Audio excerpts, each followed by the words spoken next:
Friends and colleagues, my name is Hani Faris and I'm serving as the chairperson of this program. This program is the product of a collaborative effort between a think tank organization called Trans-Arab Research Institute, TARI, and a media organization called Arabic Hour. The program is titled The Future of Gaza, a Strategic Outlook. Shortly after the Hamas attack of October 7, 2023, Israel waged a brutal 2-year war on the Gaza Strip, generally described by leading NGOs and scholars as the Gaza Genocide. A population of 2.2 million was intentionally made to suffer living conditions that exceeded in their level of cruelty most, if not all, other conflicts in this century. More than 11% of the population was killed or injured, and about 28% of the killed were children. About 2 million of the population have been displaced multiple times and remain displaced, and about 90% of all civilian structures were destroyed. Present Israeli policies ensure the Gaza genocide continues. The Israeli army has expanded its control as defined in the October 25 ceasefire agreement, from 53% to 64% of the Gaza territory, and the killing of civilians is rampant. In a recently published article titled "Rubble is Israel's Doctrine," Professor Nathan Brown of George Washington University wrote, "What has emerged is a new approach to Israeli security, one of dominance without settlement, degradation without reconstruction, territorial denial without a political horizon, and war not as a bridge to an arrangement, but as the arrangement itself. Adversaries are to be degraded so deeply and their environment so reshaped that reconstruction becomes difficult or impossible." What is the situation in Gaza at present? And what kind of a future does the population of Gaza have with regards to ending the occupation and gaining their long-sought freedom? This program aims to explore the future of Gaza. To do so, the speakers will examine the policies of 4 interacting actors influencing events, namely Palestinian society, Israel, the USA, and both regional and international systems. Before we move into the discussion, I'd like to discuss the bios of the 3 speakers. First, Mustafa Barghouti. Dr. Mustafa Barghouti is the co-founder and leader of the Palestinian National Initiative. He is an elected member of the Palestinian Legislative Council since 2006 and served as Minister of Information in the National Unity Government. He ran for President of Palestine in 2005 and came second to Mahmoud Abbas. Dr. Barghouti is a medical doctor, President of the Palestinian Medical Relief Society, and a well-known advocate for democracy and human rights in Palestine. In 2010, he was nominated for the Nobel Peace Prize. In past years, he has been a distinguished spokesperson for Palestinian rights. Gabor Mate. Gabor is a retired physician who, after 20 years of family practice and palliative care experience, worked for over a decade in Vancouver's downtown East Side with patients challenged by drug addiction and mental illness. The best-selling author of 5 books published in over 40 languages, Gabor is an internationally renowned speaker, highly sought after for his expertise on addiction, trauma, and childhood development and the relationship of stress and illness. For this groundbreaking medical work and writing, he has been awarded the Order of Canada, his country's highest civilian distinction, and the Civic Merit Award for his hometown, Vancouver. His most recent book, The Myth of Normal, Trauma, Illness, and Healing in a Toxic Culture, is a New York Times, London, Sunday Times, and international bestseller. In 22, he worked in the occupied West Bank with Palestinian women who had been tortured and traumatized in the Israeli occupation forces' military prisons. Tariq Lubani. Tariq is a medical doctor of Palestinian descent and a citizen of Canada. He studied medicine at Dalhousie University in Halifax, Nova Scotia, did his residency in family medicine at McGill University in Montreal, Quebec, and completed an emergency medical residency at Queen's University in Kingston, Ontario. After graduation, Tariq joined in 2010 the University of Western Ontario as a professor and an associate professor in the School of Medicine. Tariq has been a humanist and activist all his adult life. In 2018, he traveled to Gaza to help treat young Palestinian boys and girls being shot by Israeli soldiers for protesting at the border of Israel with the Gaza Strip. On the 14th of May, while delivering emergency medicine to an injured protester, an Israeli sniper shot him in the leg and the knee. On that day, 19 medical professionals were intentionally shot by Israeli snipers. Since, Dr. Lubani never stopped defending the right of Palestinians to freedom and independence, emergency medicine has been his tool to fight the Israeli occupation. I would like to start by addressing my first question to Dr. Mustafa Barghouti. Question has to deal with Palestinian society and the Palestinians. Palestinians are living multiple Nakbas or catastrophes nowadays. The Gaza Genocide is foremost. Gazans and their environment are devastated. The only peace plan that exists has no clause, and reconstruction is totally absent. The West Bank is under the threat of formal annexation.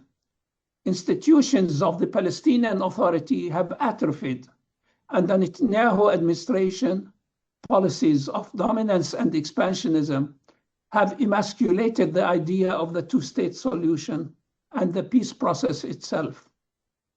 Given this bleak outlook, do Palestinians and their supporters in the international community have the capability to force an Israeli withdrawal from Gaza?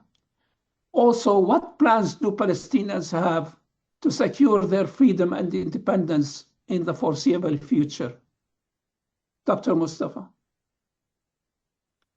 Well, thank you. You've just described, and greetings to everybody participating today. It's nice to be with you all.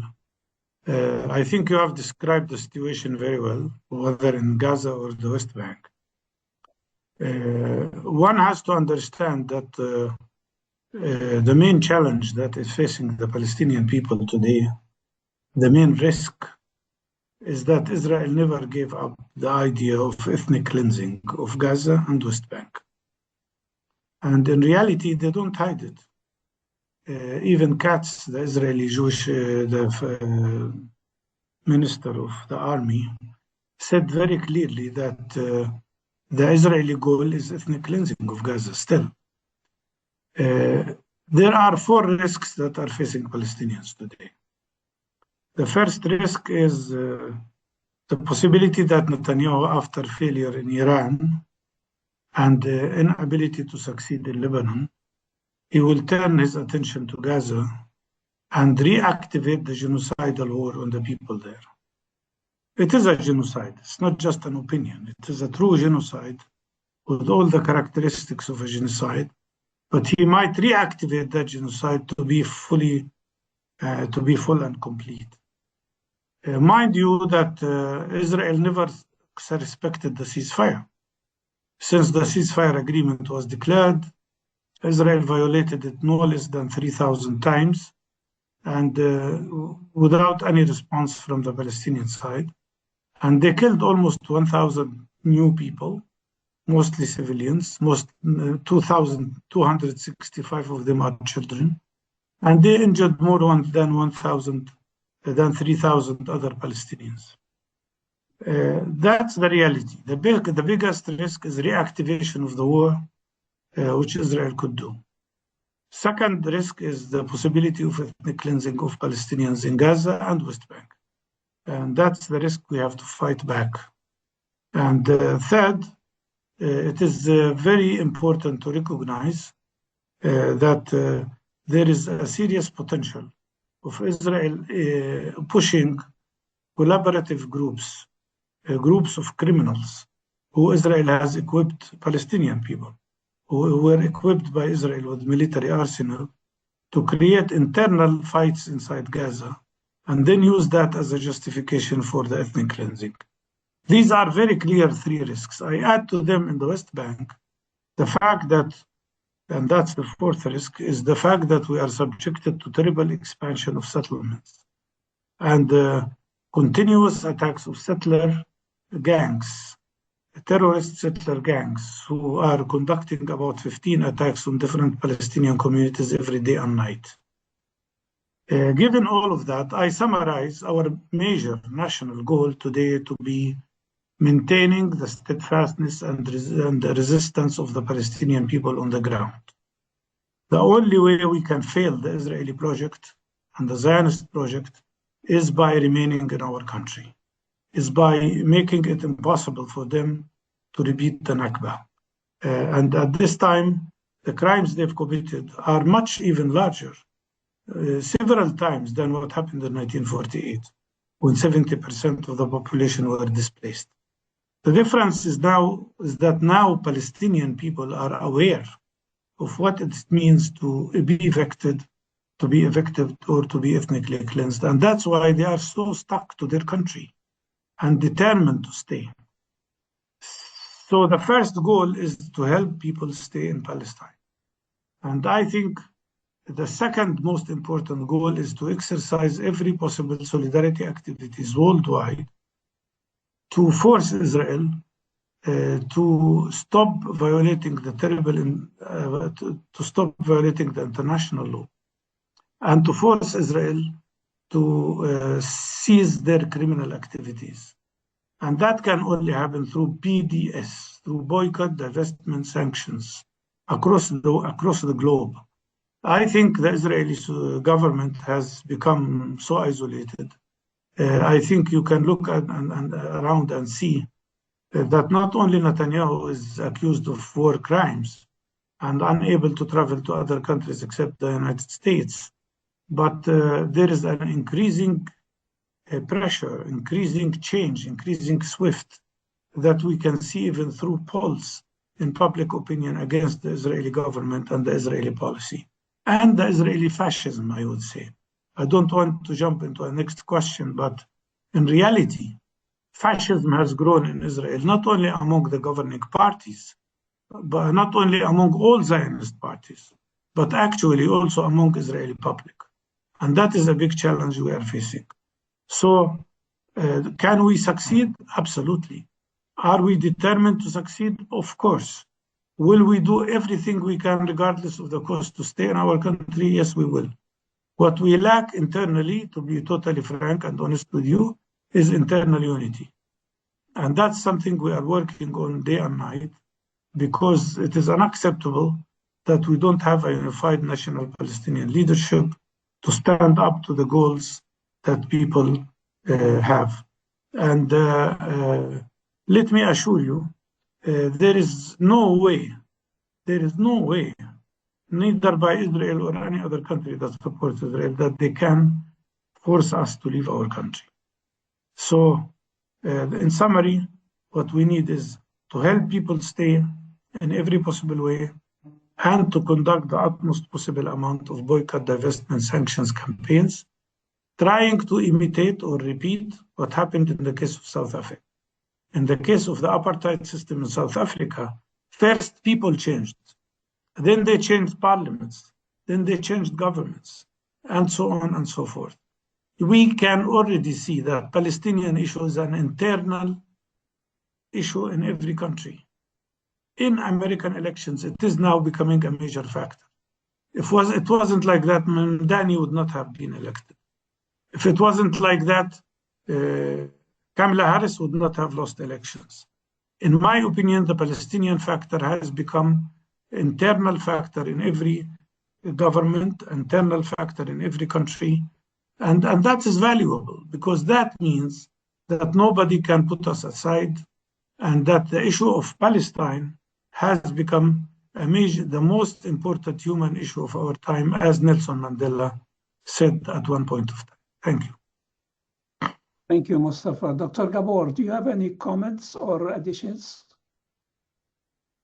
Thank you, Dr. Borgatti. So why am I even on this panel? You know, I'm not an international relations expert, mind you. A lot of people who are speak all kinds of nonsense. So on this issue, there are no experts. What there are is either people interested in the truth or people not interested in the truth. And I come from a Zionist background. I've been to Palestine a few times, as you said, most recently in 2022. The professor that you quoted, Nathan Brown, who said that there's a new Israeli policy, I think Dr. Barghouti very clearly indicated that there's no new Israeli policy. The current policy is simply the most envenomed and clearest and least apologetic iteration of what has been Zionist policy right from the beginning, which is the Jewish supremacist control of Palestine, and if possible, the ethnic cleansing of the local population. So what is new about it is that they used to pretend that there was a peace process. They used to pretend that they were looking for partners for negotiations. They don't even pretend anymore. They clearly, openly, and overtly state their aims. And this is happening in a culture of what, in a novel of hers, the great Indian novelist Arundhati Roy calls the infrastructure of impunity. So what there is for Israel right now is an international infrastructure of impunity. It's unbelievable almost to have witnessed what we've seen over the last few years, to have this portrayed in our TV screens or TikToks or YouTubes or Instagrams, and the world just stands by. And I don't know what the long-term outcome will be. In terms of Gaza, I mean, people are living in tents, in rat-infested tents, with lack of food and lack of medical supplies. I don't have to tell you about, the report yesterday. By the time they dig out all the bodies, they might be unrecognizable because they've been under the rubble for so long. And then there's the West Bank with the daily depredation of the settlers and the collusion and support of the IDF and the almost absolute obliviousness of the international community to all that. And as a physician, Dr. Barghouti knows, in Israeli newspaper Haaretz, talks about how people in West Bank are dying of cancer because the Israelis are withdrawing the funding from the Palestinian Authority that support the acquiring of medications to treat terminally ill cancer patients. And the world is letting this happen. So I wish I could be optimistic here. I am more than tremendously inspired and impressed by Sumud, by the Palestinian spirit of resistance and endurance, having witnessed it personally, having witnessed it from abroad. But what I'm afraid of is that as long as there is this infrastructure of impunity, and yes, it's true, Gaza and Palestine have become a moral issue over time. That's true, but that's not true on the political level. On the political level, even those governments that are in the West that are providing some kind of mealy-mouthed critique of the settlement projects are in fact encouraging it, helping to finance it, doing business with it. So as long as the Western imperium determines that Palestinians are expendable, I wonder what's going to happen in the long term. And I wish I could be optimistic about it. that's why I have to leave it for now. And I don't want to be a pessimist. It's just that who expected to see such horror and have the world stand by? Dr. Labani, who's been there personally, who's been personally injured. What happens when you come back to Canada and try and talk to your Canadian medical colleagues about it? You're probably called an anti-Semite. I don't know. I am. So what I'm saying is that the atmosphere, as I can see it from here, I'm not encouraged. I'll have to finish with that. Thank you, Dr. Mati. Tariq, do you have any comments or something to add? Yeah, thank you to Dr. Mustafa and Dr. Gabor for your comments. And certainly, it's something that I've been paying a lot of attention to, like what exactly do we look at moving forward, and what does society look like? What does Palestinian society look like moving forward? I think for me, especially as a Palestinian who was basically like raised on all of the lies of Western democracy, what I've seen is very much the dissolution of all of those things and a reaffirmation of the things that we've seen work historically and that we're seeing work now. So I have, just like you said, Dr. Gabor, I have seen terrible things. And those terrible things will, of course, haunt me and haunt everybody around me for the rest of our lives. That's what they should do. That's what these atrocities should do. At the same time, what I saw around me was Palestinians who were in so many ways full of hope and who understand that they have functionally won the war. It is absolutely the case that the Israelis are going to cause tremendous amounts of damage from now until the end of this. They are absolutely going to cause tremendous amounts of damage. However, they've lost. And that doesn't mean that any of us can stop what we're doing, can retreat, or can decrease what we're doing. What it does mean is that we have a recipe for how it is that we can win. And a part of that absolutely is that formula of existence is resistance.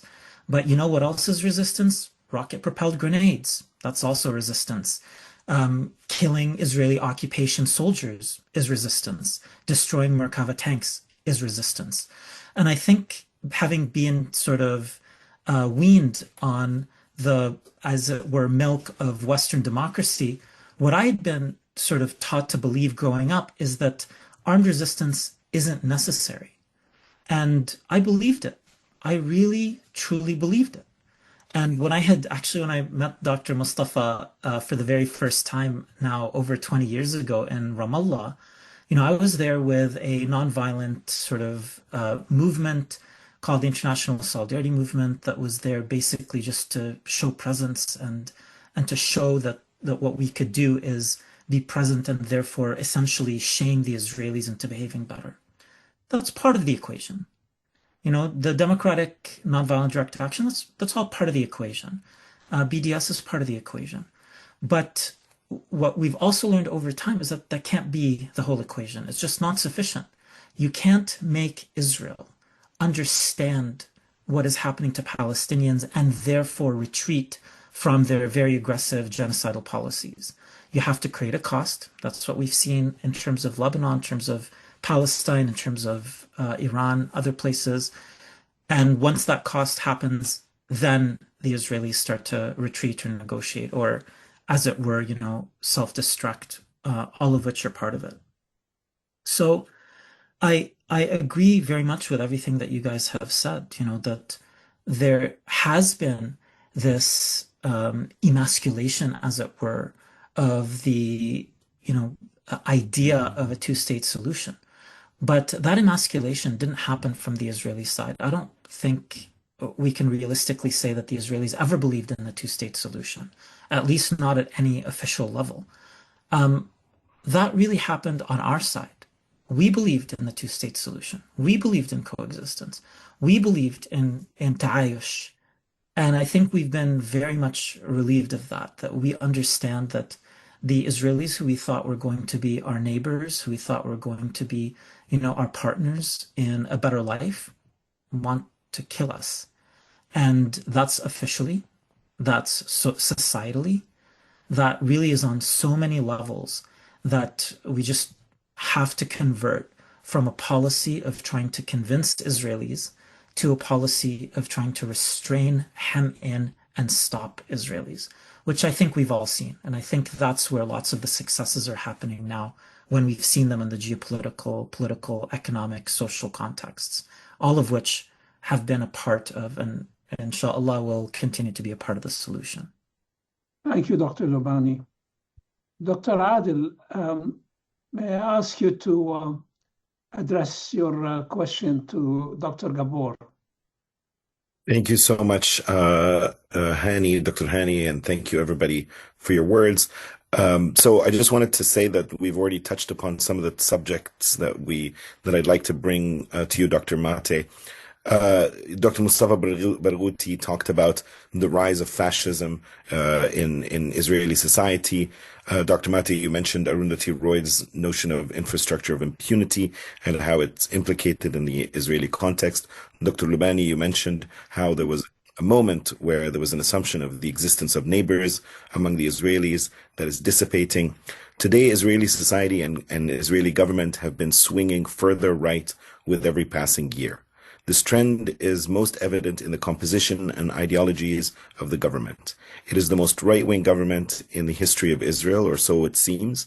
Its head, Netanyahu, has an arrest warrant issued by the International Criminal Court against him on charges of war crimes. Several members of the cabinet, like Smotrich and Ben-Gvir, support the execution of Palestinian prisoners and outright annexation of all Palestinian land, not to mention have made calls for the full annihilation of Palestinian life.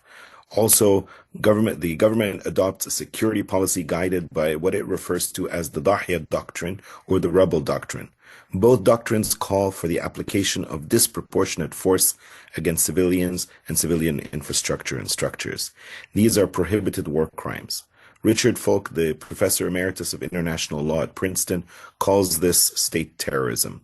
He referred to the Israeli war in Gaza as the most transparent genocide in human history. With the majority of Israelis supporting their military actions in Gaza and Lebanon, which have been characterized as genocidal, and of course I think many of us here would agree, is there any hope for the future of tolerance? How long is this going to go on, and who in Israeli society might be in a position to stop it? And then finally, what do you think is the Israeli mainstream's end goal for Gaza? Dr. Mate. Well, I don't want to portray myself as an expert on Israeli society. I can just tell you what I see from the outside, what I hear from discussions with Israelis. First of all, let me just say, Tarak Labani talked about being disillusioned. I haven't been disillusioned. I never thought there was a peace process in the first place. I knew it was nonsense right from the beginning. When everybody celebrated Oslo, I said this is a sellout, because the Israelis never for 1 second agreed to stop expanding the settlements. And it's, I don't know what to call it, but all I'm saying for myself, I've been in no way disillusioned. Everything I've always thought is what's actually happened, because I know something about the Zionist project from the inside, having been inside it, and understanding the Zionist mentality, which is full Jewish control and dominance and presence in all of what they consider to be historically theirs, which extends even beyond the non-defined borders of current Israel. So no disillusionment for me, number one. Number two, an Israeli society is steeped in that ideology. They're educated in it from the cradle on. And so that Israeli society is fully on board. And if you look at the polls, the majority of Israeli Jews are quite happy with the transfer of all Palestinians from all of Palestine. That's the situation. When it comes to Gaza, there's barely even a controversy inside Israel. And Israelis that I know, progressives, people who are non-Zionists, who are opposed to the settlement project, who actually would like to see a democratic state in all of Palestine, they despair of changes in their society. And they're saying that there's no sufficient dynamic within Israeli society that's going to change the situation. Most people are completely aboard with the attack on Iran, with the invasion of Lebanon. Majority Israeli opinion was that the Israeli army wasn't doing enough in Gaza, not that they're doing too much. And what's happened is that over time, there's been a shift in Israeli society, not in terms of the ultimate goals, which have always been the same. And we may talk about the most right-wing government in Israeli history. Well, that's true. But what did the left-wing governments do? Exactly the same. It wasn't the Likud that began the settlement projects, it was labor. It was the sainted Yitzhak Rabin who declared the policy of might and beatings to defeat the first Intifada. The settlement project has been supported and funded and defended by all parties. So it's not so people that I know inside Israel who are in despair about the Nazification of their country, which is how they put it, they don't believe there's any sufficient dynamic inside Israeli society to make any change whatsoever. So the question is, this is despite the presence of some people who wish otherwise. So they're begging the world to intervene. They're begging the world to support the boycott. They're begging the world to have their governments approach even vaguely some semblance of honesty and morality, which they won't.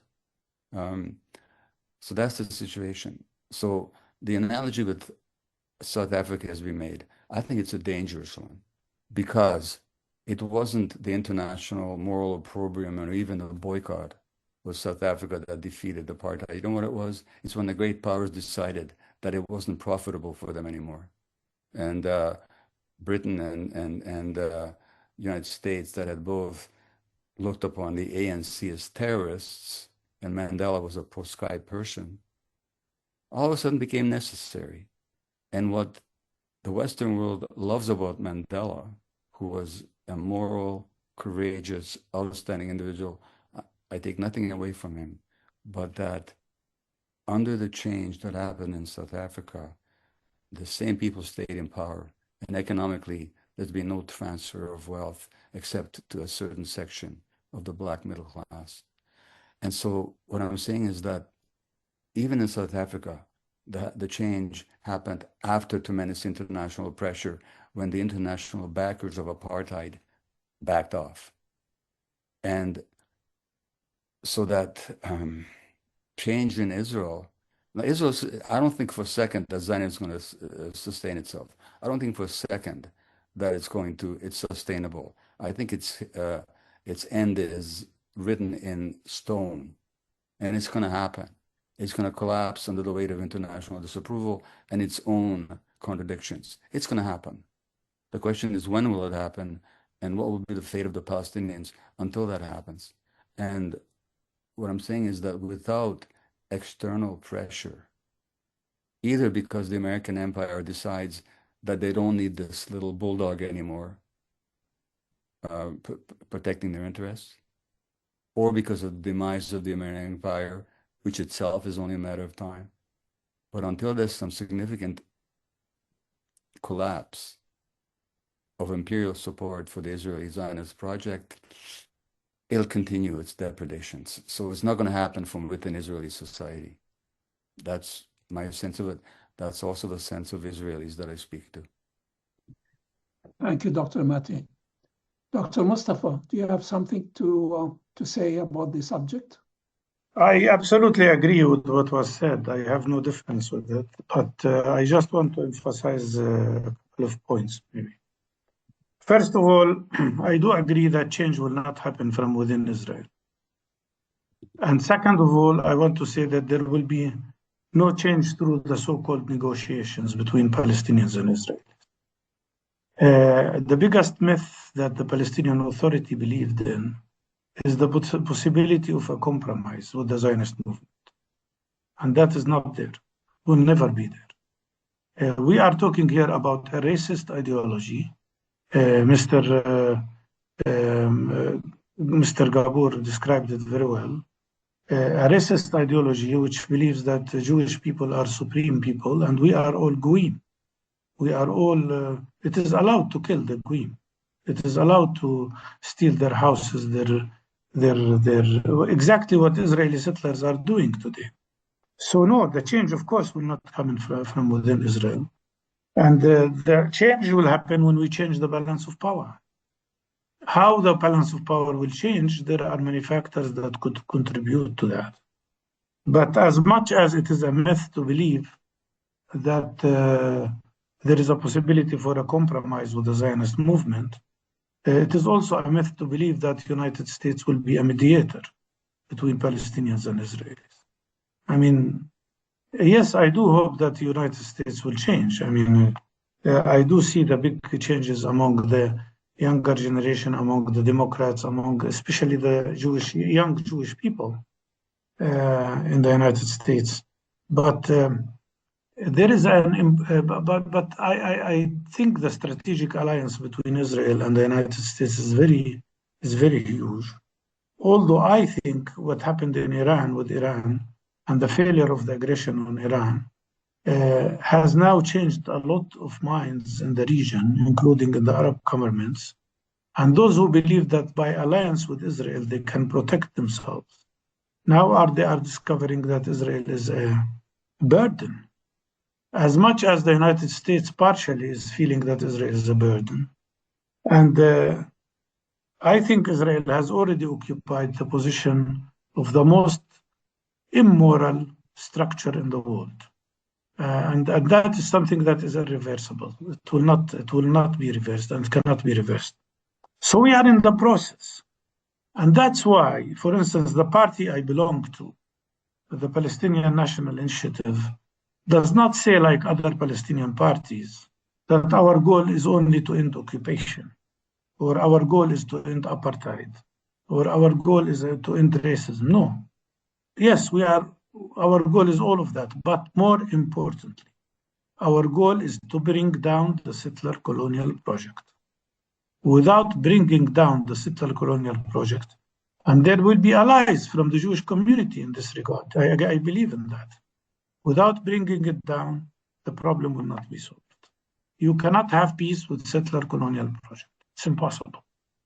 But on the other hand, I have to say that I also have to agree that there are major internal changes in Israel that are very serious. One example is what Ehud Barak said yesterday, or Yossi Beilin, that Israel lost 80,000 people last year. They left Israel. And these are the most educated, the most liberal people in Israel. For the first time in the history of Israel, the immigration balance is negative. So while they are pressuring us to leave our country, they themselves are leaving. So in reality, there are many. I tend to be more optimistic, by the way, in the sense of thinking that the changes will happen even more rapidly than anybody thinks. And to achieve that, to me, I can see two major factors, and I keep repeating them. We have to stay in Palestine. If we leave Palestine, Palestine will be finished. If we stay in Palestine, Zionism will be finished. Thank you, Dr. Mustafa.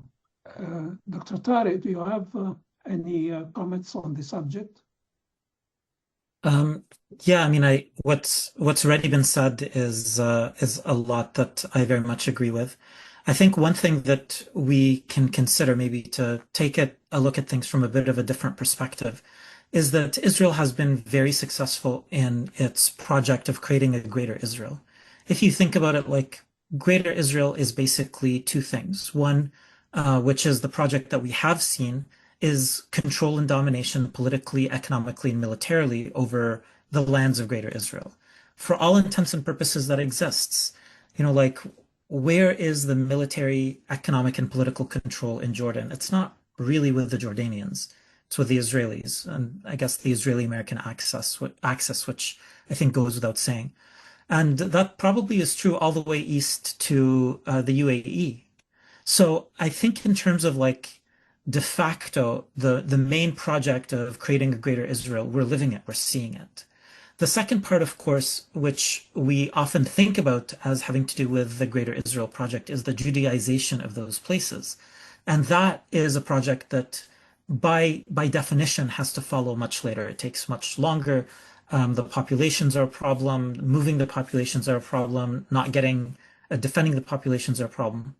So that one is moving slower. But I think for all intents and purposes, if we look at the Greater Israel Project as having experienced a tremendous amount of success, that helps us understand why the Israelis are so invested in continuing that project. It's not a failed project as far as they're concerned. It's a very successful one.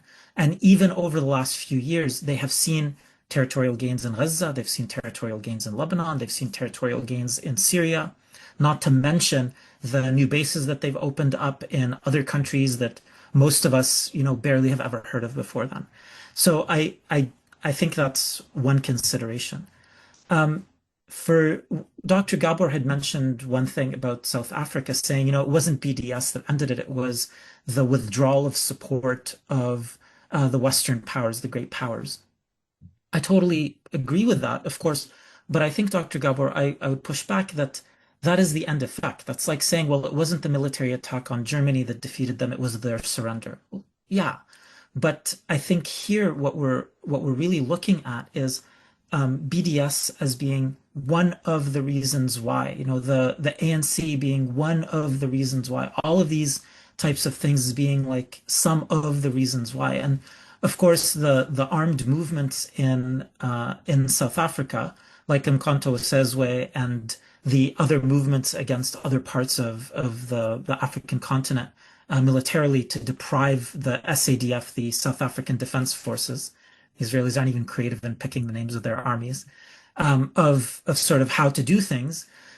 These were all a part of it. So I agree that the end result is we have to get the United States and the West to pull support for Israel. However, all of these things, including BDS, including political action, including social action, these are all parts of the recipe. These are all the ingredients.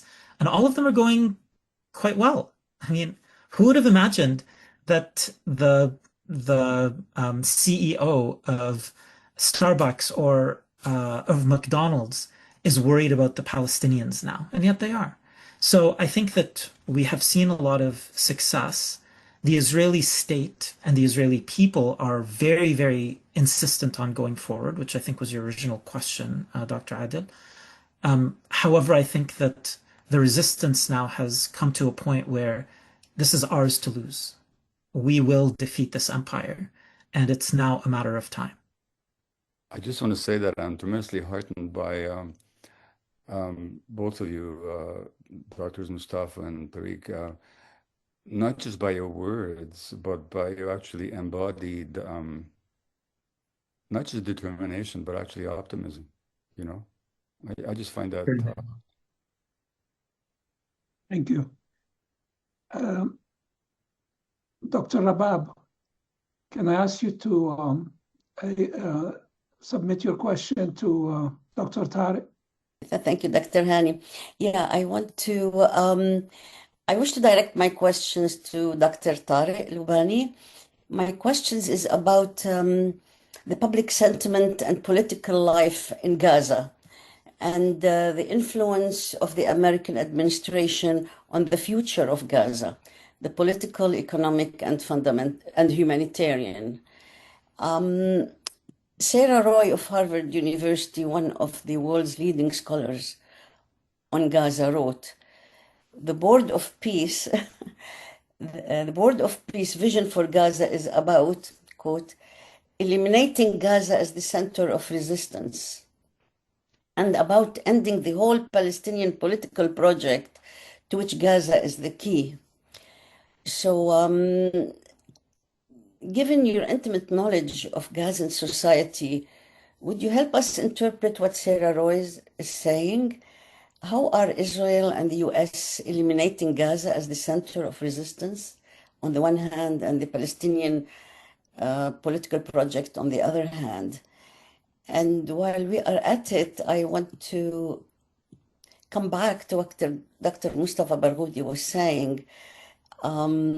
I wanted to talk again about it because I believe that the American administration, which is probably the only government that can force Israel to withdraw from Gaza, do you think the October 2025 Gaza peace plan can be implemented against the will of the Netanyahu government, given there is influence of the Israeli lobby on the US policy making and the Congress actions, but at the same time there is a shift? Will this shift taking place in the public sentiment against Israel because of its war crimes in Gaza and around, especially amongst the American youth, will this shift affect the pro-Israel policies of the US administration? Wow, that's a lot, Dr. Abab. Thank you so much for the questions. In terms of what the political life looks like in Gaza right now, I will say I was shocked and very surprised by what I found when I went there. I've been there during the war several times for long periods. The most recent was 4 months. I just got back about a month ago. And during that, when I first went there, I'd already been there just a few months before, come home, sort of licked my wounds, got things ready, and then went again. And when I went the second time, it was only about 3 months afterwards. And despite that, the destruction was so much more massive. The Israelis allowed us in through the Philadelphia corridor, which I knew very well because I'd entered from Rafah before. And when I looked up from Rafah, I looked north. Usually you see so much of Rafah and everything else. But what I saw when I was at the Rafah crossing was complete flat. Like, it wasn't like there was rubble. It wasn't like they had, destroyed some houses and there was the landscape of destruction. No, they had actually like bulldozed it flat. And I could see about 8.5 kilometers all the way up to Khan Yunis, part of Khan Yunis at that point. It blew my mind. I was completely shocked by the level of destruction and depressed. So when I got into Palestine, into like the places where the people were living in Palestine and Gaza, I expected they would be as depressed as I'd become looking at that. Because who understands the destruction better than they do? Who understands the loss of land and loss of everything better than they do? And when I started talking to people, I was surprised that there was like, I don't know how you'd say it in English, like ajwa and nasr. Like, it was an air of victory. I was talking to people who had sometimes been shot multiple times. We had a category of patients that we would call round 2 patients. Patients who had already been bombed or shot, who had already been healed up through surgery, usually something extensive, maybe lost a limb. And then we see them again in the ER because they're bombed or shot again, maybe killed again. Well, killed for the first time after that. So we really, we would see all these people, and yet they were talking as though they had won. It was crazy. It was inspiring. And when I asked them, well, how could you possibly think this way? Look around you. They said, yeah, materially, yeah, it's complete destruction. Materially, there's nothing left. We all live in tents. Everybody lives in tents. I was in a tent this time, for my 4 months that I was there. GLIA, the organization I work with, is based out of a tent now. It's something unimaginable. My father used to tell me how for the first 5 years of his life, he grew up in a tent after the Nakba. And I couldn't believe it. And now I can, because I'm living it, because the Palestinians are living it. Said, yeah, we have full material destruction. But who's going to come and dominate us now? Is the UAE going to send its troops? Are the Indonesians going to tell us what to do? And they're absolutely right. Who is going to dominate them now? They have won. But that victory is victory in a particular scope. They haven't been able to march to Jerusalem and liberate Jerusalem. That's not what the victory is yet. And so the political sentiment there is that sense of we have now won the worst, hardest part. We have paid the worst price that we could have imagined. The bill has come and had to be paid in blood, and it's been paid. And the Palestinians look at it as a payment for them and for everybody else, not just other Palestinians. So I think the politics are very active, they're very pragmatic. They are based completely around restoration, around rebuilding, around, sort of regeneration. They're taking the piles of garbage and waste and everything and turning it into something else, turning it into their lives. So that's really, really amazing. The idea of eliminating Gaza as a center of resistance it's feasible. It's entirely possible that Gaza is eliminated as a center of resistance. We have seen this historically in the past. Like, for example, I had mentioned meeting Dr. Mustafa. When I met Dr. Mustafa, the center of resistance was Jenin. Jenin is functionally gone, as a center of resistance. When my father was a university student, the center of resistance was Beirut. What happened there? The centers of resistance migrate. But fundamentally, the center of resistance, it's like to take a medical analogy. If I have an infection and you take out my spleen, which is a big fighter of infections, a generator of white blood cells that come and fight the infections, then I'm going to get the fight started somewhere else. The problem that breeds resistance is the occupation, it's white supremacy, it's the genocide. And so long as those survive, there will be resistance from somewhere. Will it be from Gaza? I mean, I don't know. I don't know the answer to that. It's hard to believe that Gaza can be defeated in the sense of its resistance. They have developed a really remarkable plan. I think, unfortunately, we're about to find out, because I believe what Dr. Mustafa said, that as the other fronts quiet, the Israelis are going to take revenge on Palestinians for their losses in other fronts. But what they accomplish in Gaza is wholly dependent on us and on the rest of the world. We have to keep people in their place, the civilians, and we have to keep the resistance as much as possible alive and doing its thing. Those are our jobs, insofar as we're able to do them within our contexts. Thank you, Dr. Tariq. Dr. Mustafa, would you like to comment on the subject? Very, very, very clear and good presentation, I think. But I want to just add something. The question is, what is resistance? If you think of resistance only as a form of military actions,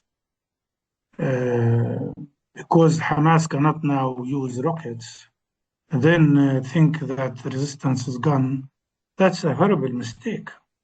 In reality, resistance is everything that Palestinians do to fail the efforts to ethnically cleanse them or to break them. Israel, yes, killed and injured more than 12% of the population and in Gaza. And by the way, people listen to that and think 12%, yes, okay, it's 1/10 or more. But you apply that percentage to the United States of America, you would be talking about 37 million people killed or injured. Can you imagine what the United States would have done if 1 million people were killed or injured? So the suffering is beyond description, but it did not break Palestinians. Absolutely not. And I totally agree with what Tariq said. The resistance might move from one form to another. Resistance is popular resistance. Resistance is resisting by surviving. Resistance is by military struggle. All of what Palestinians do for the last 100 years is nothing but resistance. I want to give you one little example, which might surprise you. When the war broke out, we have medical relief has almost 100 medical teams now working in Gaza. And when the war started, the first thing we thought about are the 70,000 pregnant women.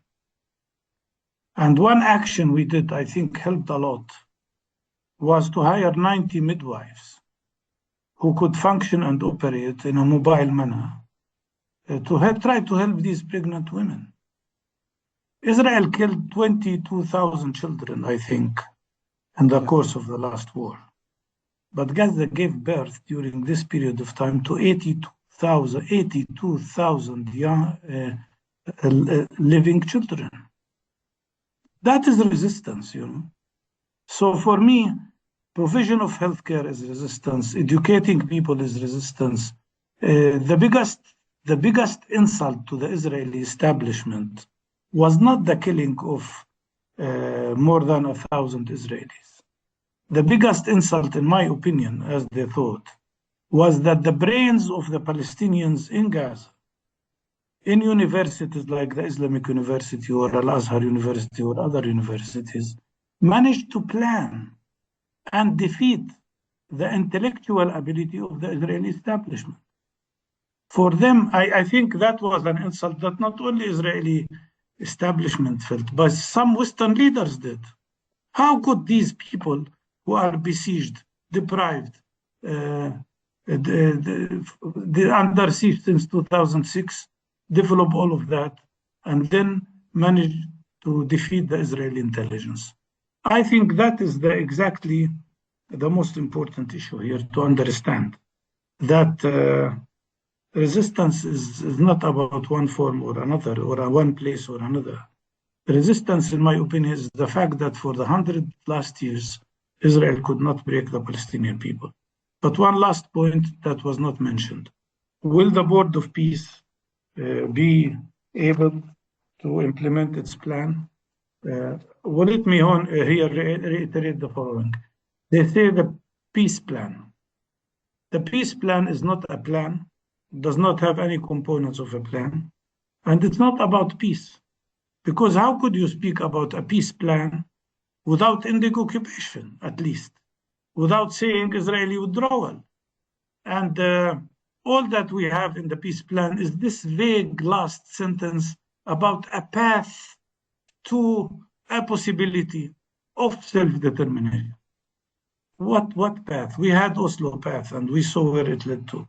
So I don't think the peace plan is really a peace plan. I don't think the Board of Peace will do anything useful. And I think it's just shameful to call it a Board of Peace with Netanyahu, a war criminal, being a member of it, while no Palestinian representative is there. What kind of peace is that? So it's all about a plan that was developed between Americans and Israelis to control the situation, hoping that they can, as they say, demilitarize Gaza, and then create conditions that would allow, instead of forceful displacement, to create what they call voluntary displacement. This is what it is about. And that's why I think eventually we will overcome this whole thing. Up till now, they didn't allow the Gaza Committee to enter Gaza. Up till now, they didn't stop the bombardment of Gaza. Up till now, they didn't allow humanitarian aid to get to Gaza. Do you want to tell me that the American administration is incapable of forcing the Israelis to allow 600 trucks of humanitarian aid to Gaza if they wanted to?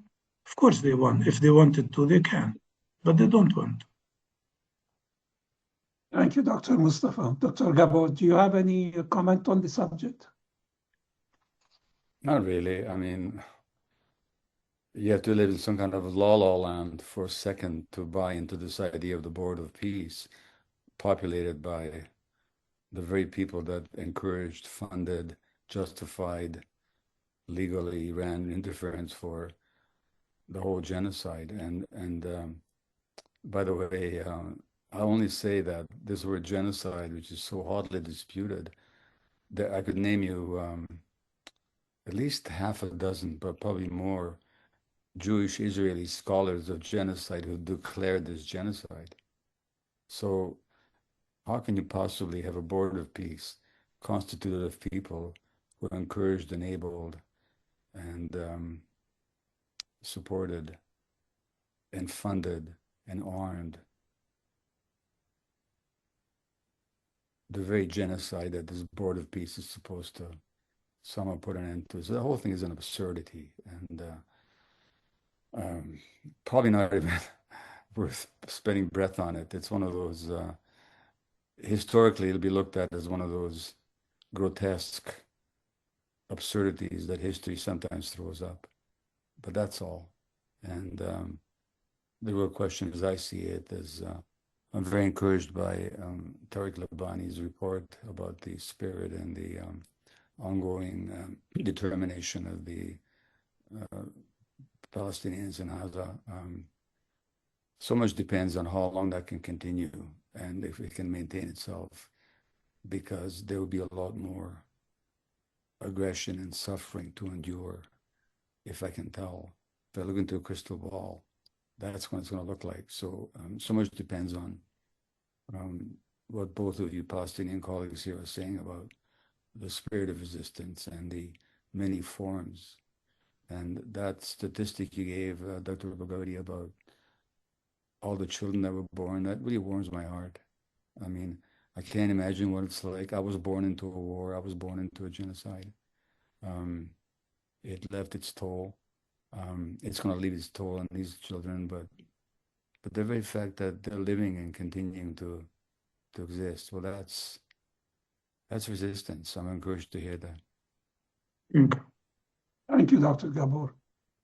Our last question is addressed to all three speakers. 3 blocs have the capacity to assist the Palestinians in their effort to gain their freedom from Israeli occupation. The first bloc are Middle Eastern countries, Arab, Iranian, and Turkish. The second are the Europeans and other countries that recognize the state of Palestine. The third bloc are the 11 countries in the BRICS bloc, which include China, Russia, India, South Africa, Brazil, and others. This last bloc represents 49% of the world population and produces 39% of the global GDP. What actions can move these blocs to exercise their influence to support the Palestinians? And to mention again, 3 blocs, Middle Eastern blocs, European and other countries recognizing the state of Palestine, and 4th, the BRICS countries. Dr. Mustafa, I'd like to address the question to you first. Well, unfortunately, all these 3 blocs are not, neither of them is consistent or unified. Each of these blocs have different countries, and many of them have different policies. Before I go in details, let me say that I still believe that the Gulf countries in particular, who now have touched the fire with their own fingers in the Gulf War and paid very high price, something between 30 and 40% of their GDP is lost. And this will have a tremendous impact on them. And I think probably the most important change here that will be reflected in the future is 2 things. First of all, that if you rely on the United States will not protect you. Second, if you think that an alliance with Israel will help you, you are discovering it is mainly a burden, as I said before. So I think that bloc, which Israel was planning to build its normalization with, as an effort or instrument to evacuate, to eliminate the Palestinian issue completely through normalization, that is gone. It's failed. But among them, there are different countries. I mean, you have countries like the Emirates, which is totally in alliance with them, with the Israelis. But you have other countries who have totally different approach, whether you talk about Qatar or Saudi Arabia or others. So I think that differentiation will go deeper. The Arab Muslim countries, you ask me what they should do. I think they have 2 duties if they want to do them. One is to support the resilience and steadfastness of the Palestinian people on the ground in every possible way. Second, to boycott Israel. This is what they have to do. I'm not going to say they should send their armies to fight Israel because that's totally unrealistic. But the least they can do is to participate in boycotting, divesting, cutting relationship, and stopping, most importantly, blocking the normalization that Trump is going to push for. If you talk about European countries, again, here you see great differences between a country like Spain and a country like Germany or Hungary or Czech Republic. The EU is not unified. And the fact that they recognized Palestine does not mean much. This was a late action. It was too little too late. For me, recognition means nothing if it is not associated with imposing sanctions on Israel. You speak about two-state solution, that means creating a Palestinian state. Who's blocking the Palestinian state? Who's killing the possibility of who killed already actually the possibility of a Palestinian state? It's Israel. You don't impose sanctions on Israel, then you are not loyal to this idea of two-state solution. It is just a cover. It's an act of hypocrisy to relieve yourself from the responsibility of protecting international law and international resolutions. But I would say Europe is also very promising. Why? Because the people of Europe have changed. Why? Because many governments will change. And the best example is Spain, the best example is Ireland. But also on the other hand, you can see that when a country like Slovenia went far in supporting Palestinians, the Israelis and Americans and others conspired against the government, and now they brought it down. Now you have a pro-Israeli government in Slovenia. So it's a fight. The funny thing about the Palestinian-Israeli struggle is that it's a struggle that is happening not in Palestine. It's happening in Palestine, but also at the globe, at the level of the globe. In every country, you have the issue of struggle taking place. Which government will be there? Which senator will win? Which congressman will win? The Palestinian issue, as I said, has become a global core issue in every country. Now we come to the BRICS. Unfortunately, the BRICS has changed. There is a big difference between South Africa and Brazil, for instance, in terms of their support to Palestine, and a country like India. You know, most recent statistics have shown, or investigation have shown, that in the last war that Israel conducted, in the genocidal war, who supplied Israel with weapons? 42% came from the United States. But which country was the second in supplying Israel with weapons? India, with 24% of the weapons came from India. And then you have Romania, 9%, etc., etc. So India is a very serious case because it's a country that is now totally, completely loyal to Israel. And they use Indo-nationalism as an instrument to aggravate people against Palestinians. And I think the BRICS is not a unified body. But again, I think work has to be done in the direction of bringing them into the support of Palestinians as much as possible. I think also, unfortunately, that the progressive forces in India are not doing much. And the Muslim community in India, which is not small, I mean, is not doing much. And these factors have to be activated to prevent this terrible bias to Israel. So all in all, we come back to the same conclusion. We need to mobilize across all these countries to achieve the two main goals. I will never stop repeating them.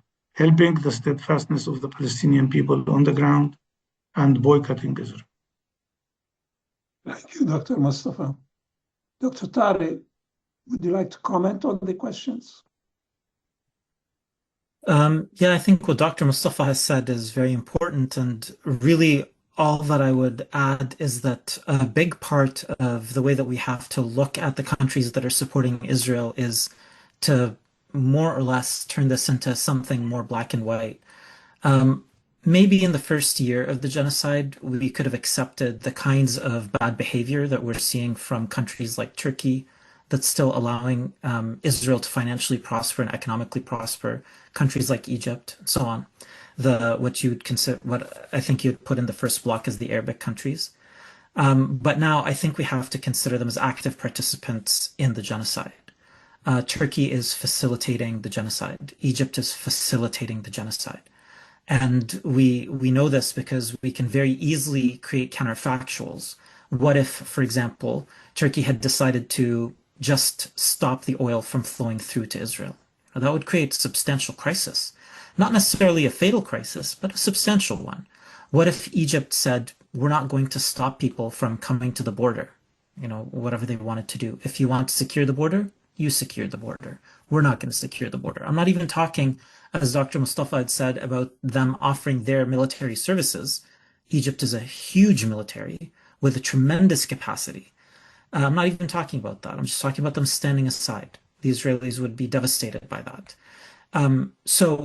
Jordan, of course, Jordan's actively defending and protecting Israel. I mean, really, these are beyond now collaboration and into active participation for all of these countries. And I think we have to treat them as such at this point. And without treating them as such, we're going to keep trying to convince them of something that there's no convincing them of. You're not going to go to the Golani Brigade and try to convince them to stand down. They're part of the army. The Egyptians are part of the genocide. The Jordanians are part of the genocide. The Turks are part of the genocide. And I think it's time to treat them as such. In terms of the Europeans, I think fundamentally what we have to do is we have to make white supremacy devastating, because it's clear that it's not like this is a profitable venture. Israel is very, very unprofitable. And what's happening right now with the genocide is very, very unprofitable. So why are the Europeans truly invested in this? It's not simple imperialism. Imperialism seeks to turn a profit of some kind, and they're not. It's probably not even simple colonialism. It's almost certainly revolves around white supremacy. And so I think that's where we have to really make the white supremacy devastating, work on it on every level, and make it essentially impossible. And we see some victories, just like Dr. Mustafa had mentioned, about Italy, which for me is way more interesting than Spain. Spain is interesting. Italy is more interesting because Italy wants to support the genocide, and they can't, because we have essentially made that impossible for them. And as for BRICS, yeah, I mean that is definitely a hodgepodge. I don't know what to do about BRICS. I have Brazil strongly supporting Israel. I mean, not in their words, but in every other way. You have India strongly supporting Israel. Russia strongly supports Israel. So that really leaves only South Africa and China. Of course, South Africa, we know that they're strongly supporting the Palestinians and opposing the genocide, but China is also definitely not doing enough, and that's probably just down to the way that their policy is. I'll go with what Dr. Gabor said, which is I'm not a military analyst, so I think that's the extent of what I can comment on, but certainly that's what it looks like to me. Thank you, Dr. Mustafa. Dr. Gabor, can you give us your opinions about the subject? Well, I have infinite faith in the capacity of the Arab governments, first of all, to ignore the wishes of their own people. They've been doing it for decades. As long as these oligarchies continue to run the Arab world, I don't think we're going to see much change, because they know which side their bread is buttered on. But again, when it comes to the future, I think it's absolutely insane to believe that this is always going to be the case. The Arab world will not forever be run by these Western attached oligarchies, and once that is finished, the Arab world will change. But again, that's going to take some historical process to effect that. India, well, I mean, India is very much a supremacist state right now, committed to Hindu supremacism, with severe oppression of Muslims, Kashmir, and so on. So its support for Israel is completely consistent with its internal policies. And in general, Well, when you say that Israel is not profitable, Tarek, are you sure that it's not profitable for the German arms companies? And it's not profitable for many of the German corporations? I think it is. And so it's a question of who actually runs those countries. So popular opinion is changing, thank God, despite all the propaganda. But at the top, the governments are not independent actors. They are indebted or indentured to capital and the Western colonial system. And so I don't expect much from these countries. China pursues its own policies. Morality has nothing to do with it. And so I don't look to the powers to effect those changes until one of two things happens. Either they begin to perceive their interests as different. It may be that at some point Zionism becomes an expendable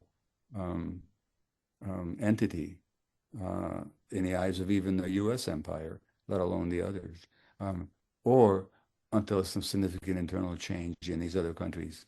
So I don't hold out a whole lot of hope for the world system to intervene effectively or morally in this ongoing tragedy. Thank you, Dr. Gabor. On behalf of my colleagues, Dr. Rabab Ward, Dr. Adil Skandar, and myself, and on behalf of Arabic Hour, thank you so much for your participation. I think the discussion was quite good, excellent as a matter of fact, and we really don't have much of programs like this in the market for people to watch and learn. So thank you so much again. Thank you. God bless you. Thank you. Bye. Thank you, everyone.